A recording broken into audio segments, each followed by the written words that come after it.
Okay, here we are with Minecraft Builders and Biomes. We have a little starting standee for myself, a set of weapons and rotten potatoes. So I have two weapons, one does 2 damage, one does 1, and then that's how I manage fights, of which there are far too many. I didn't look, did I? Let's put that creepers at the bottom and do a better setup. There we go. So this is how you'll set up the board with these in piles of 4, and you have a handy dandy little, what's it called? Player aid. That's not handy, but that one is. On your turn you can take 2 different actions. You can move 0 to 2 spaces and reveal squares, you can build a structure, you can fight a mob, or you can collect a weapon. Collecting a weapon, you go 1, 2, that's a move, and then you choose another action, you can collect a weapon. This weapon will go into your pile of weapons, and when you fight a mob, which is one of your other actions, you will shuffle up your pile of weapons and draw 3. Rotten potatoes are terrible. So let's say I'm going to fight this creeper, TNT, blew him up, but that one has to get discarded. So I did get him, I would collect him into my pile of collections. He's worth 4 points immediately, and he gives me an endgame bonus based on this terrain type. All the buildings in the game have a type, the background, then they have a type here, material I think that is, and this might be type, a terrain, type, a material and type, and then that is how you build them. Speaking of building, one of the actions is collect 2 blocks. Now you take them from this structure here, but you can only take blocks that have 2 sides free, the top and 2 sides. So at the start you can only take a corner, but then I can take this green one. Greens are great because they are wild for building. So that is the block action. To build one, you would need to trade in the required blocks, and yeah, that's it. Build structure, fight mob, collect 2 blocks, move 2 spaces. When you build structures, you are placing them onto your unique player board. Now this has pre-built terrains on it, and you're trying to score various points. The first 3 times you empty a level on the block structure, you're going to have a scoring. The first scoring is for type, terrain types, so you score for terrain types that are touching.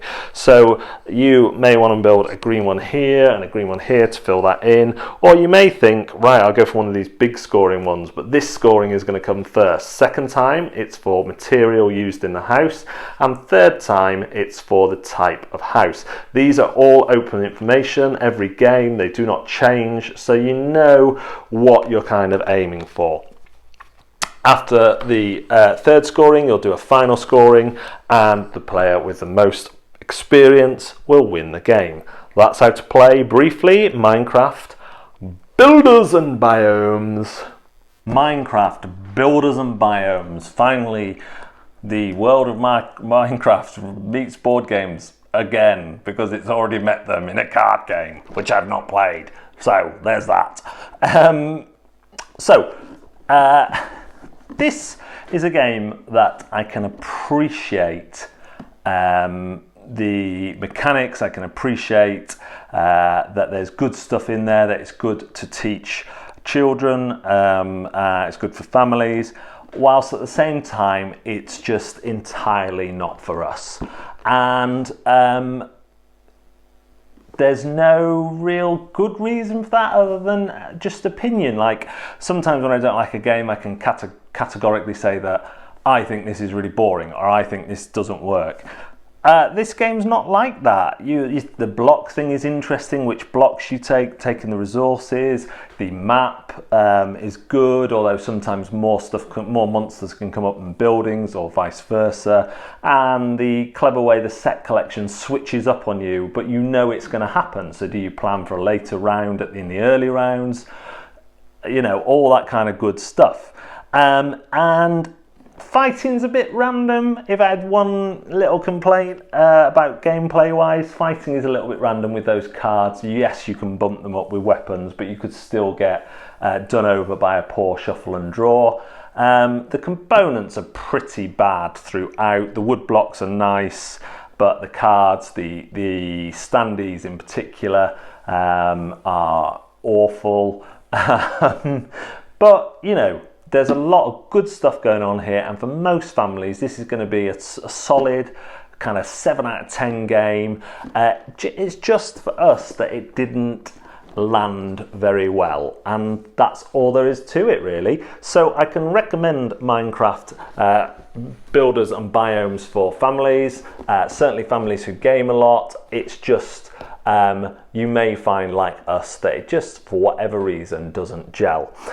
The rulebook was clear, there is good player aids, that all works brilliantly, that's all tasty. The game, yeah, I mean, we had fun playing it, it just, for us, didn't do what I wanted a family game to do. It didn't engage us all. And that's down to our dynamic as much as it is the game. Well, so I won't be keeping it. Will I play it again? Yeah, I'd play it again, absolutely. Would I recommend it? Well, I am recommending it despite our own family foibles. So yeah, that is Minecraft Builders and Biomes. Thanks very much for watching Board Deck and Dice. We'll see you again soon.